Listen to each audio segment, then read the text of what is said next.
Welcome to the Capital News. Today is July 18th, 2019. Thank you so much for joining me. What did you see the markets today, folks? Did you see the whipsaw that took place? Do you understand why? You understand what happened? You understand who moved the markets? You understand that we have a handful of people that are moving the markets, not just the stock market, but the bond market, the commodities market, the currency markets. These are trillion-dollar markets that are being moved, and not just a little bit. You have whipsaws because you have a handful of idiots that parade out there in front of a camera, or they make a speech, and the market just has to listen to every single word that these people say, and they move. We're in a lot of trouble. This is not how markets are supposed to operate. This is damn near absolute power and absolute control.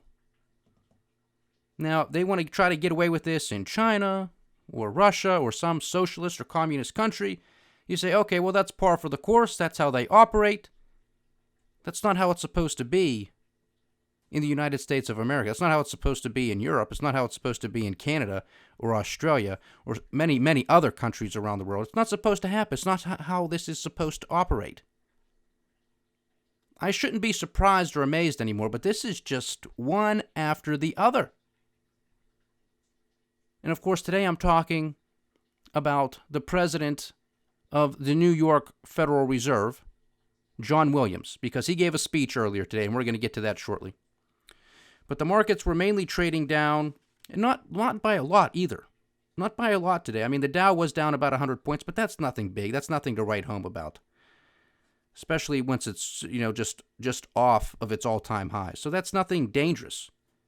But nevertheless, it rallied back. So we had the S&P closed up 11 points after being down for most of the day. The Dow ended up gaining 3 points for the day. The NASDAQ gained 22. And the Russell 2000, the small cap index, gained back 5 points. The Dow Jones Transports, we talked about this extensively yesterday. Well, yesterday it lost 3.6%. It gained back 130 points, representing a 1.25% gain. So it got back some of its losses yesterday. The New York Stock Exchange also gained 0.4%. Now, while earlier in the trading session, oil did trade lower, right now it's pretty much flat from where it was yesterday during yesterday's podcast. We have WTI trading at $56.15 a barrel, and the international benchmark Brent crude is trading at $63 a barrel. Gold caught another little bid today. Now trades at $1,444 an ounce. Silver caught another nice bid today and is now trading at $16.47 an ounce. The U.S. 10-year Treasury lost 1.25%, now yielding 2.038%. And the VIX, the volatility index, shed 3 percentage points, now sitting at $13.53. All of this whipsawed, ladies and gentlemen, because the idiot from the New York Federal Reserve gave a speech. And now, mind you, as I'm doing this, I wanted to follow up on this with some articles here. And now the Federal Reserve is correcting what they said because it was a dovish tone, obviously, because the markets were selling off, the dollar was strengthening. This idiot comes out, makes his comments, and everybody interprets it as, oh, the Fed's dovish. Like we didn't know this. Who didn't know this? Who wasn't paying attention to Jerome Powell? Who wasn't paying attention to all of these other idiots who come out and give speeches on a near daily basis saying the same thing? Whether it's a speech, a conference. I mean, who's not paying attention? The markets are very much paying attention to every word that every one of these people are saying.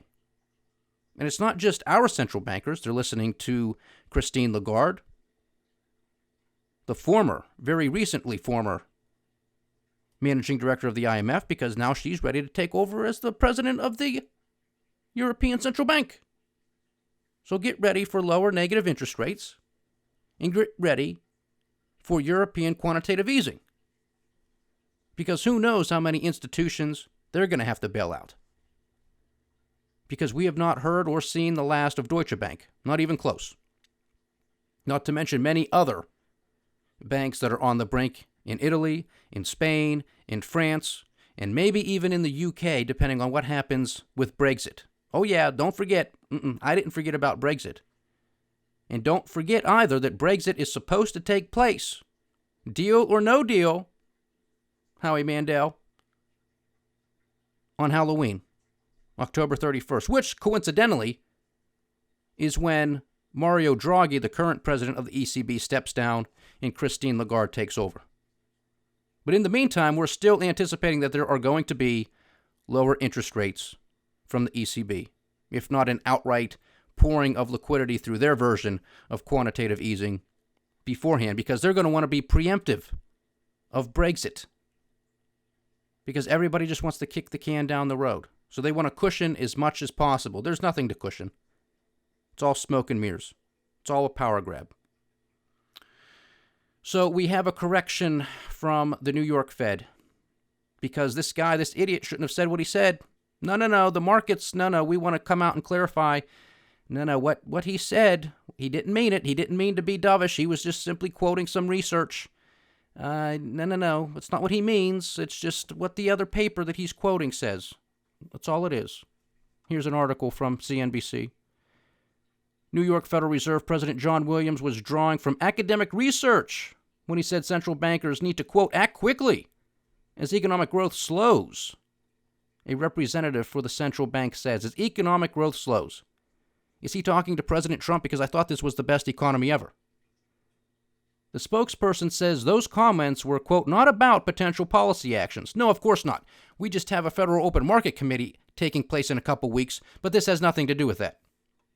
Article continues. When New York Federal Reserve President John Williams said central bankers need to act quickly as economic growth slows, a spokesperson again said he was just drawing from research, not hinting at anything that's going to take place this month. This was an academic speech on 20 years of research. It was not about potential policy actions at the upcoming FOMC meeting. No.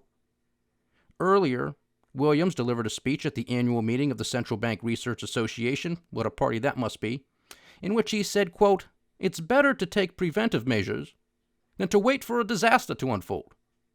Really? That's fascinating. His comments come as Wall Street expects the U.S. Central Bank to cut its benchmark rate during the July 30th and 31st meeting. Now, this is what's interesting. This is what's so schizophrenic about the markets.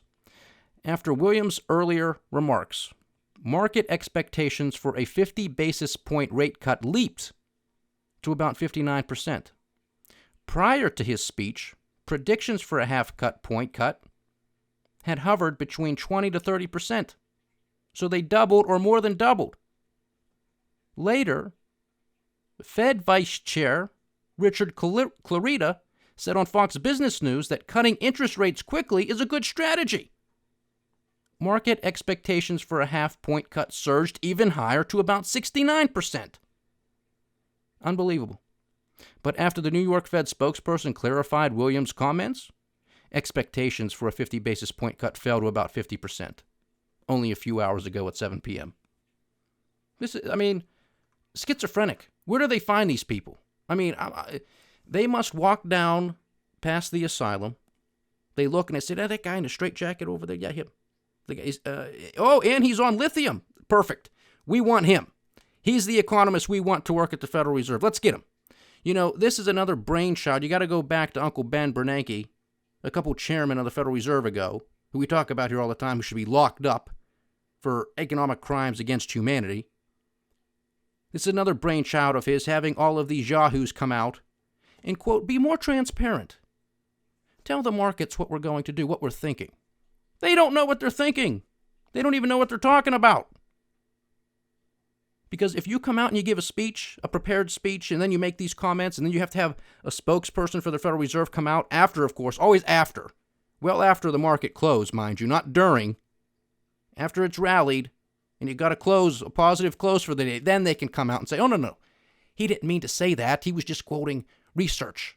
Yeah, well, he's supposed to be quoting research. He's supposed to be reading papers. That's what they're supposed to do. So what is it? And then you got, again, well, the economy might be slowing. You got to act to prevent a crisis, not act during the crisis.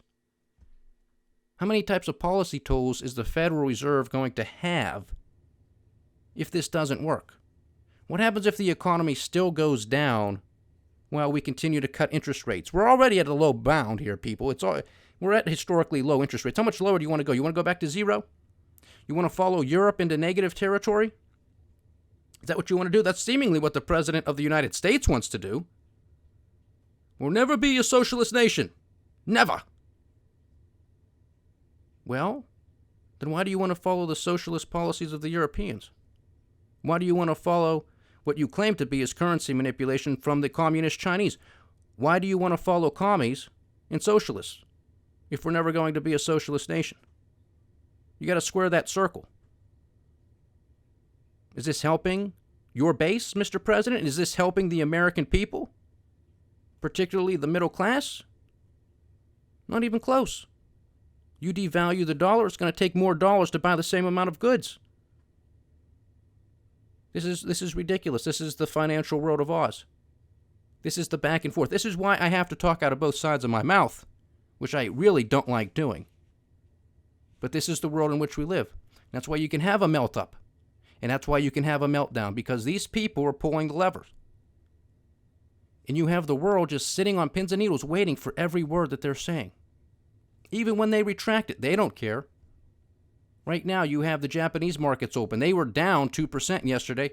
They're getting most of that back right now as I speak. Why? Because of these comments. But they were clarified. He didn't really mean it. Doesn't matter. Doesn't matter. This is who's running the world. A bunch of idiots who don't know what they're talking about, who are unelected, pulling the levers, controlling the value of our money that we work for, and of course is taxed to death, so it can pay for a whole bunch of things that we don't stand for, but that's another story. Too much power, ladies and gentlemen, in the hands of the few. Only a couple weeks ago, it was July 4th, America's birthday, and I took the time to read a handful of paragraphs from the Declaration of Independence. Do I need to read it again? I will gladly do so. What is so hard to understand about freedom and limited power and self-governance? What is so difficult about this? This is why I harp on this, because this is real. This is real. Everything else, most everything else is a distraction. The president going after 4 lunatic women in Congress over nothing is absolutely nothing. It is a waste of time. It is a distraction. It gets his base all wound up. The mainstream media gets to call a whole bunch of people bigots and racists like they have been. The deplorables love it. And I'm not calling them deplorables. I'm just saying that's the narrative that's out there. They eat it up. Anything this president says, his base loves it. Hook, line, and sinker. Just like Obama's base. Anything he said and did could be no wrong. That's the problem. That's why we have $23 trillion in debt and counting. That's why we have these idiots running around controlling monetary policy, controlling the value of our currency, moving markets, because everybody's more focused on 4 lunatics in Congress that do nothing, mean nothing, as opposed to these people who actually have a lot of power and control some very serious economic levers. Now, it's also interesting to note, because we had this conversation too, some speculation on my part, was wouldn't it be interesting if the Federal Reserve actually did not cut interest rates? Sort of a smack across the face to President Trump and his administration, who have been calling for interest rate cuts for quite a while, much to my dismay, because this is more of the disease, not the cure. This is more of a bubble, making it going to be a bigger bubble. But seemingly the president doesn't care. Now, when he was a candidate, I appreciated the fact that he was going after the Federal Reserve for the right reason, saying they were causing a bubble in the economy, in the stock market. Now he's the president. He wants the bubble to continue, but he's not going to call it a bubble. He's going to say it's the best economy ever. Yet we have these other yahoos coming out and say, well, we got to be preventative here, and we got to take some action before a recession. Well, if this is the greatest economy ever, why are we even talking about recession? Shouldn't even be on the horizon. And then on the other side, right next door at the U.S. Treasury, you got Secretary Treasury Mnuchin coming out. Congress, you got to get together And you got to vote to raise the debt ceiling because we're not going to have enough cash here to pay our bills. Get to it. So somebody's lying, folks. You can't have it all which way. You can't have it every which way. You just can't. All right? So be honest with yourself. Don't just say, oh, yeah, I like this guy because I voted for him. That's the exact problem. You got to criticize him where he needs to be criticized and applaud him where he needs to be applauded. This is where he deserves to be criticized, no doubt about it. So getting back to that speculation as to whether or not the Federal Reserve will actually cut rates this month, we said, well, wouldn't it be interesting, of course, if they don't? Smack across the face to the president and his administration. Today, we had a banking analyst out on CNBC by the name of Chris Whalen. I am not a banking analyst. I am not a credit analyst. That is not my background. It is not my forte. I know the macroeconomy. We talk about those economic puzzle pieces here on a daily basis. We look at those turning points. We look at those signals as to whether or not things are strong, weak, weakening, turning over. I am not a perma-bear, not by any stretch of the imagination. When it comes to the markets, I do my best to be a realist. Do I have emotions? Sure, everybody else does. I do my best to park it at the door. But if you read our book, The Cynic's Guide to Investing, we were very much bullish a half a decade ago when that book already came out in 2015. And as we were writing it through the latter part of 2013, 2014, and when it was published, and for a couple years after that. But now, in my opinion, with a lot of metrics that are coming out, with a lot of the data that I'm looking at, diminishing marginal returns are kicking in on this quote-unquote stimulus from central banks the world over. The consumer is again oversaturated. Corporations are oversaturated with debt. The government is oversaturated with debt. That's why when you look at a couple of things here that are continuing to make its way through the economy, as we continue to see more data with the housing market, it's slowing down despite the fact that interest rates have been going lower. Mortgage rates have been going lower. There's not an uptick in buying. Why? Because the consumer is overextended. This is what we're talking about. But anyway, we have this banking analyst out, Christopher Whalen. Some of you may be familiar if you watch CNBC. I've seen him on there a couple times. Again, I do not listen to everybody, but, I have a pretty good eye, ear, and nose for BS, and I don't think this guy is a BS artist. So I take him more seriously than most. And he's actually saying that he's not anticipating the Federal Reserve to cut interest rates at the end of this month, which is interesting.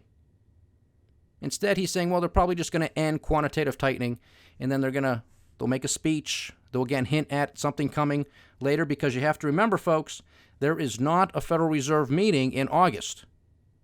There is not. So will the markets wait until September for the first rate cut of this year? I mean, everybody, of course, is entitled to their opinion and their analysis, but it's just interesting to see a well-regarded bank analyst out there give the projection that they're not going to cut them. They'll stop quantitative tightening and hint at future rate cuts, but nope, not this month. So we'll see what happens. I'm still in the camp that they're going to cut them because there is not a meeting in August, and you could have a complete market free-for-all. If they don't cut rates and the market has one priced in, even if it's only 25 basis points, this market will collapse. This market is so fragile, it's ridiculous. And it's so fragile because it's built on sand. It's built on funny money. It's built on fakery for the past decade. Low interest rates and all of that debt is coming home to roost. This was an experiment. This was an experiment, and we're all the guinea pigs. Because Ben Bernanke thinks he was super genius. Janet Yellen thought she was a super genius. Even though they admit, and we talked about this in that blog that we read about a couple days ago, well, we don't know what's going to happen. We've never done this quantitative easing before, and we've never done quantitative tightening, so we just don't know what's going to happen. Well, somebody might lose their job, lose their house, lose their car, lose half of their 401k, IRA. No big deal. We were just experimenting. No responsibility. Nobody's held accountable. And they'll just say, well, we were well-intentioned, and they'll get away with it.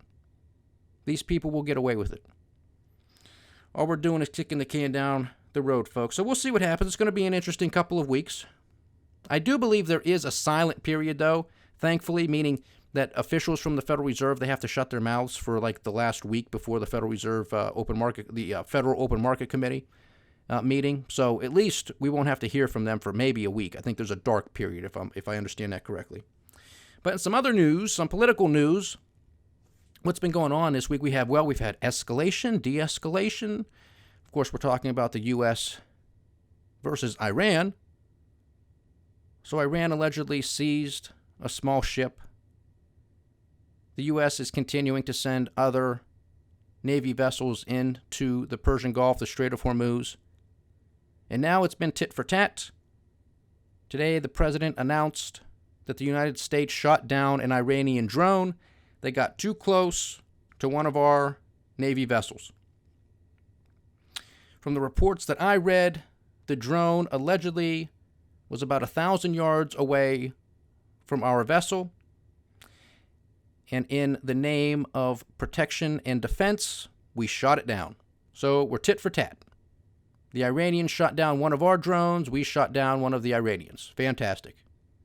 Just the other day, we had Secretary of State Mike Pompeo coming out and saying, well, looks like maximum pressure, and that, of course, meaning all of the sanctions, the economic sanctions that we're placing on Iran. And, of course, I'm sure there's a lot of, back channeling and all this and that with other discussions. But nevertheless, Secretary of State Mike Pompeo comes out and says, well, it looks like it's working, and the Iranians are going to come to the negotiating table. Now we shot down one of their drones. Will they continue to come to the table? Maybe they will. I hope they do. I really hope they do. I want the president to be successful with North Korea. I want the president to be successful with Iran. I don't want more war. I don't want more nuclear weapons on this planet. I want all of this money that we spend on defense and on our military and on recruiting some of the smartest people in the world to create weapons. I want that money to go to creating peace and prosperity, to creating cures for diseases that should be eradicated, for not having anybody go to bed hungry. I mean, this is ridiculous. This is the 21st century. We recruit, not just here in the United States, everywhere. All governments do this. They recruit some of the smartest people in the world to create weapons of mass destruction. I mean, think about that for a second. That's what we do in the 21st century. We recruit the best minds to create weapons of mass destruction so we can theoretically kill each other. $700 billion the United States is going to spend once again. It's actually more than that. I think it's $730 billion, maybe $733 billion this year if President Trump gets his way with the defense budget once again. So that's $2.1 trillion, over $2 trillion over the 3 years that he's been in office. Where's it going?